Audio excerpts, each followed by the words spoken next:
Bienvenue à votre Clic Info du 21 juin 2024. Au sommaire cette semaine,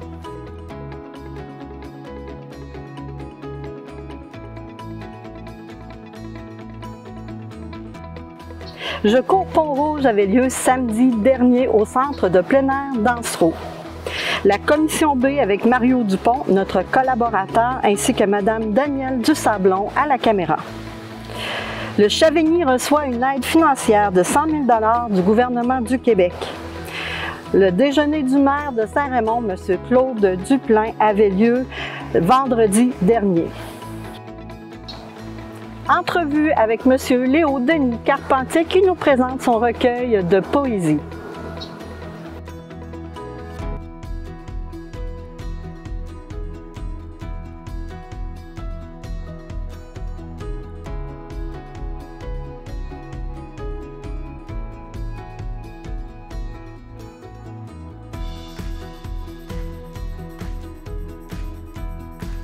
Nous sommes allés à la course Je cours Portneuf samedi dernier au centre plein air d'Ansereau. Plus de 675 coureurs et participants de tous âges qui étaient présents pour cette course. Je tiens à remercier de l'accueil les gens de Dansereau, du centre plein air d'Ansereau, dont la présidente Sylvie Nadeau, ainsi que le chef d'orchestre de la course, Daniel Leclerc. Un merci spécial à Marie-Philippe Godin qui a, pendant toute la course, elle a eu la petite caméra sur elle pour nous donner des images incroyables. Voici pour vous des extraits.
Mario Dupont, notre collaborateur, est allé en fin de semaine prendre des images avec Mme Danielle Dusablon de la commission B qui avait lieu à Saint-Casimir. Il est donc allé ce samedi en milieu de journée où il a rencontré la mairesse de la municipalité de Saint-Casimir, Mme Lise Baillargeon. De ça, à partir du mercredi 3 juillet, tous les mercredis de juillet, on a le festival de poésie et musique entre chez nous. Okay. Ça se passe à la salle paroissiale, c'est contribution volontaire. On a poètes et musiciens qui s'alternent et qui font des choses ensemble. C'est fort intéressant. Ouais. Alors, je vous le recommande. Ça fait 4 ans que ça existe, alors on prend de la maturité, on devient meilleur d'année en année. C'est plus. On a au moins deux, notre festival du film de Portneuf sur l'environnement. Oui, c'est vrai. Mais de rien, c'est sa 20e année, le festival. Ben oui. Alors, auparavant, il y avait 2 mois d'avril. qu'on appelle au fil de l'optique. Alors, c'est des grandes photos qui décrivent la municipalité et cette initiative-là au fil de l'optique se répand un peu partout dans Port-Neuf, mais nous, on a été les premiers à l'intégrer à Saint-Casimir. Là, ça se développe, on en voit un peu à Deschambault, je voyais à Saint-Raymond hier, un peu partout, mais on a été les initiateurs. Alors, je pense que vous êtes les premiers aussi, que vous êtes solaires, c'est ça, pour l'énergie? Oui, aussi. C'est ça. Effectivement. Oui, parce qu'on peut les voir 24 heures par jour, bien sûr. Oui, c'est ça, ils sont éclairés, c'est ça. Ouais. Lise, j'aimerais t'entendre parler un petit peu plus au niveau de la poésie des personnes qui vont venir. OK. Je n'ai pas personnellement toute la programmation, mais je sais pour la première activité, le 3 juillet, il y a le lancement du livre de poésie de Léo Denis Carpentier, qui est le directeur général et fondateur du Festival du film de Port-Neuf sur l'environnement. OK. Et il y aura comme musique Denis Côté qui viendra. Alors, ça va être une soirée bien animée. Je pense que très pornevoise. Je pense que oui. Le gouvernement du Québec a octroyé une aide financière au restaurant Le Chavigny, restaurant-hôtel Le Chavigny à Deschambault-Grandines. C'est dans le but de réparer 3 chambres pour les rendre accessibles aux personnes à mobilité réduite.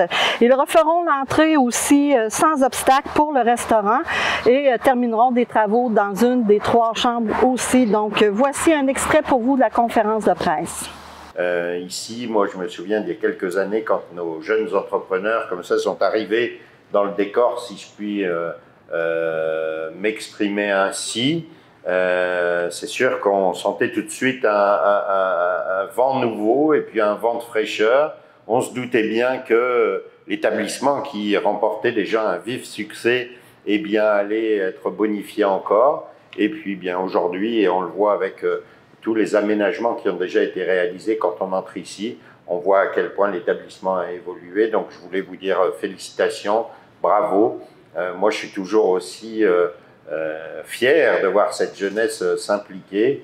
Et puis, je sais que vous êtes prospère dans pas mal de domaines. Donc, je vous souhaite de le demeurer et surtout de faire rayonner, grâce à vos actions, encore plus Port-Neuf, en main cette destination de Port-Neuf. Et vraiment, je trouve ça assez exceptionnel. Aujourd'hui, on est là parce que vous savez que de transformer un établissement hôtelier, c'est aussi penser à celles et ceux qui n'ont pas eu la chance, ont soit subi un accident ou soit sont nés avec une forme de handicap. Donc souvent, cette clientèle, si on peut l'appeler ainsi, est exclue et a de la difficulté à pouvoir accéder aux chambres ou aux équipements qui sont mis à la disposition de tout le monde.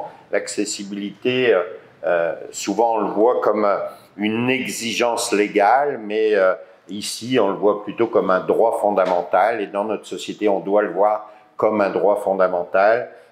J'étais justement il y a encore quelques jours avec la représentante Meggy Perron de la PHP, et puis elle nous rappelle, c'est important pour moi de rencontrer ces acteurs du milieu de tout ce qui est en lien avec les personnes à mobilité réduite, les personnes handicapées, pour nous rappeler toute l'importance qu'il faut accorder à travailler pour faciliter leur quotidien.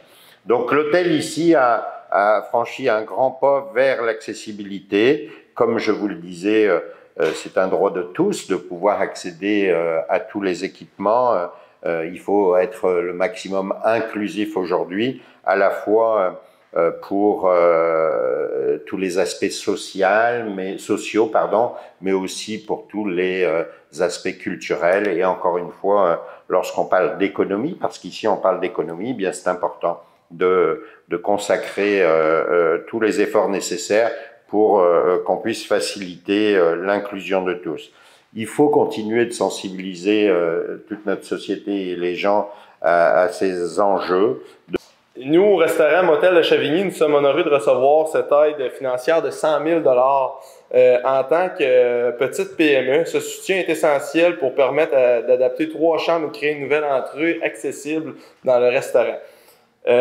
Notre clientèle vieillissante et les voyageurs à mobilité réduite ont désormais une option locale qui répond à leurs besoins. Cela leur évite de devoir continuer leur voyage vers les plus grandes villes. Merci au gouvernement et à Qui Roule pour votre engagement. Ce privilège nous permet de mieux servir notre communauté et de renforcer notre position en tant que destination accueillante pour tous. Merci beaucoup. Vendredi dernier avait lieu le déjeuner du maire de Saint-Raymond, M. Claude Duplain. M. Claude Duplain nous a parlé de la ville de Saint-Raymond maintenant et de la ville de Saint-Raymond dans l'avenir. Aujourd'hui, on vous présente le fruit de des réflexions du conseil municipal depuis une couple d'années. Quand je vous ai dit, on voulait avoir une vision, investir le bon argent à la bonne place, parce que l'argent, il y en a pas de plus en plus. Dans les villes, il y en a souvent de moins en moins. Fait comment on travaille avec nos budgets.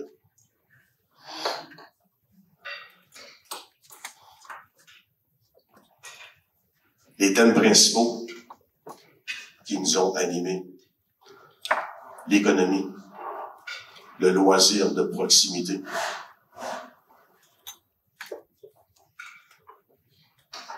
et je vais vous expliquer plus en détail tantôt pourquoi c'est tellement. Notre leitmotiv est à dire, venez-vous-en chez nous à Saint-Raymond, venez y travailler, mais vous allez pouvoir y rester.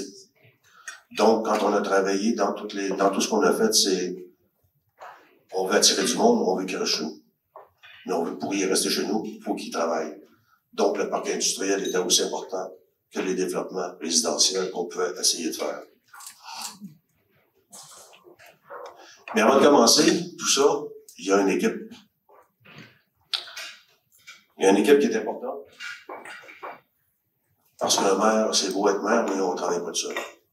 Je peux vous dire qu'à Saint-Raymond, vous avez un conseil municipal extraordinaire.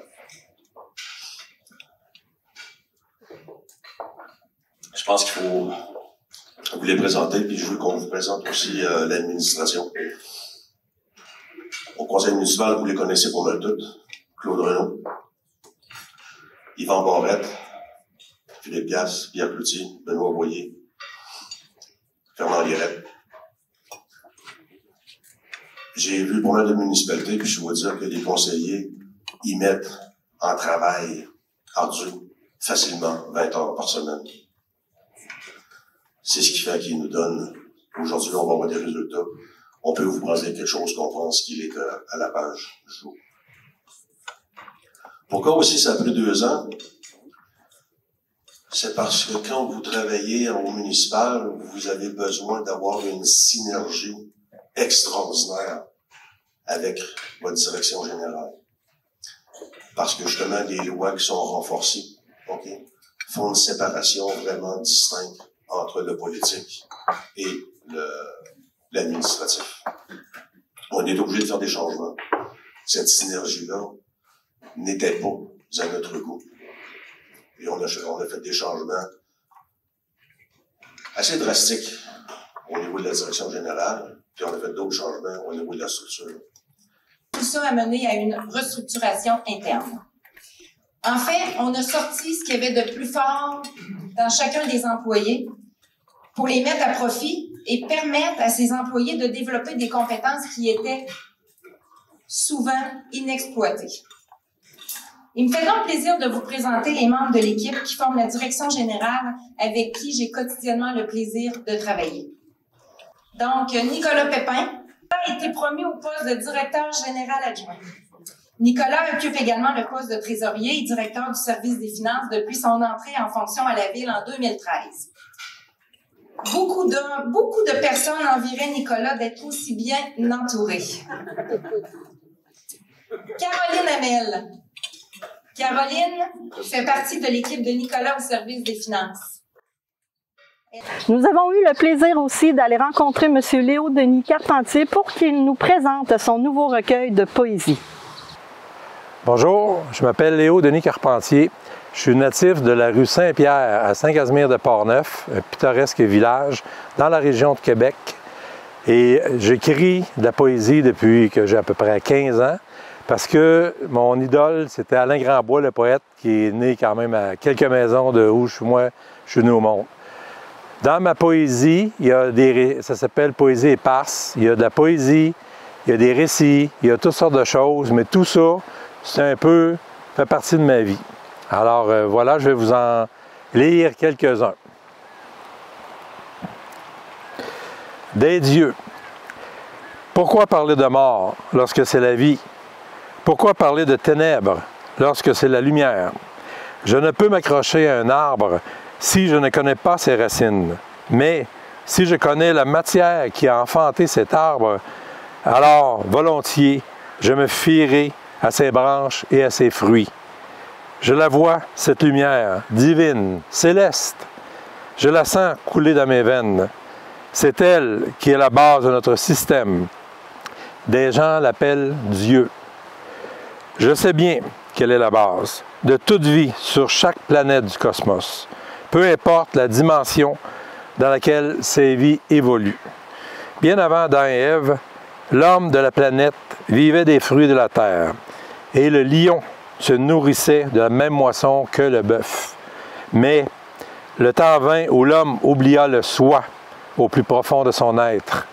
Des voyageurs vinrent lui inculquer de nouvelles pensées, de nouvelles lois, ce qui l'éloigna et lui fit quelque peu oublier les lois déjà existantes qui avaient amené l'homme à vivre harmonieusement dans ce paradis, cette terre promise qu'aujourd'hui les descendants recherchent tant.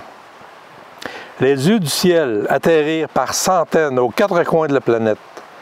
Ils comprirent vite que les terriens étaient pour les suivre dans leur démarche pour mater cette jeune étoile encore vierge. Là, je vais vous raconter une petite histoire qui a été vécue ici, au 515 rang Saint-Joseph à Saint-Uribe. C'est une petite histoire, un conte, une légende, comme ça peut vous arriver. Ça s'intitule « On murmure que ». Il était une fois, bien encastré sur le canapé, les yeux fermés et le respire franc, Isabelle sentait la présence de Marie-Clémentine, née le 3 septembre 1850, dans la maison de ses parents, tout près du barrage, des moulins à scie et à farine et des arbres enorgueillis de leur feuillage multicolore. Dans sa jaquette d'étoffe de flanelle pâle, elle est donc demeurée prisonnière de cette maison pendant tout ce temps, malgré le départ de sa famille, l'arrivée, les jubins d'Ibois-Vert, le passage des Bélangers, Alpins, Pichettes et Carpentiers. Aujourd'hui, le ciel est couvert en ce 3e jour de mars 2023.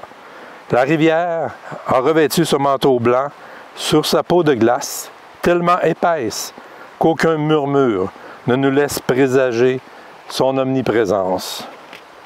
Isabelle constate avec surprise que Marie-Clémentine, à peine âgée de 8 ans, n'a jamais quitté le salon familial où, à l'époque, la morte fut exposée comme le voulait la coutume. Figée dans le temps, comme un portrait sur du papier argentique, la jeune fille n'y est pour rien. Ses parents l'ont certainement oubliée sans s'en rendre compte, car pour garder la maisonnée au chaud tout l'hiver, cuire de bons repas tous les jours et avoir de l'eau chaude pour se laver, il se devait d'entretenir la cuisinière au bois, dont l'abondance était au rendez-vous en ces temps coloniaux. Espérant libérer l'enfant de son karma intemporel, Isabelle obtint l'aide du grand frère Elzéar et de sa sœur Cléophée, qui s'approchèrent de leur cadette et lui tendirent les mains afin de la sortir du salon par la fenêtre, côté rivière, qui, jadis, était la porte conduisant au moulin à scie près du barrage. Sous la vigilance d'Isabelle, femme voyante aux multiples talents ésotériques, les trois se fondirent dans la neige pendant que le soleil, se dégageant des nuages gris de mars, retrouva sa place au firmament et permit à ses chauds rayons d'envahir la vieille maison plus que centenaire. Dorénavant, les clapotis de l'eau se fondent avec les rires des enfants Boisvert et le doux murmure de la chute, toujours vivante, au nord-est de la rivière Blanche à Saint-Uribe-PQ.